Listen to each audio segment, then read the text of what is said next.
శంకరాచార్యుల వారు పరదేవత దగ్గరికి వెళ్ళారు, అమ్మవారి దగ్గరికి. అమ్మవారు సంతోషించి సౌందర్య లహరి చేతిలో పెట్టింది.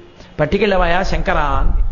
అది 100 శ్లోకములు తాళపత్ర గ్రంథాన్ని పట్టుకుని శంకరాచార్యుల వారు కైలాసం నుంచి భూమండలానికి వస్తున్నారు. నందీశ్వరుడు చూశాడు. ఇన్నాళ్ళు సౌందర్య లహరి ఒక్క కైలాసంలోనే ఉండేది.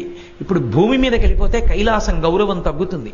భూమి మీద కూడా సౌందర్య లహరి ఉందని, కాబట్టి ఇది దక్కడానికి వీల్లేదని 2 కొమ్ములతో పరిగెత్తుకొచ్చి శంకరాచార్యుల వారి చేతిలో ఉన్న పుస్తకంలోని తాళపత్ర గ్రంథాల్లో కొన్ని తాళపత్రాలు లాగేశాడు.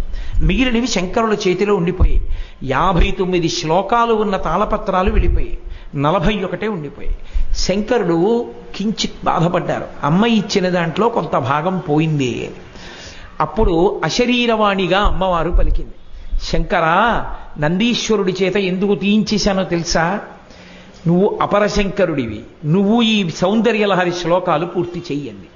వెంటనే శంకరాచార్యుల వారు ఆ నందీశ్వరుడు తీసేసుకున్న 59 శ్లోకాలు తాను పూరించేశాడు. పూరించి మొత్తం 100 శ్లోకాలని తీసుకుని భూమండలానికి తీసుకొచ్చారు. ఆ సౌందర్య లహరి అంత గొప్పది. ఇప్పటికీ పెద్దలు ఒక మాట అంటారు, ఈ ప్రపంచం మొత్తం మీద వాంగ్మయంలో సౌందర్యము అన్నవి కనపడితే 2 చోట్లే కనపడతాయంటారు. ఒకటి సౌందర్య లహరి, 2 సుందరకాండ. ఆ రెండే, ఇక 3వ స్థానం లేదంటారు.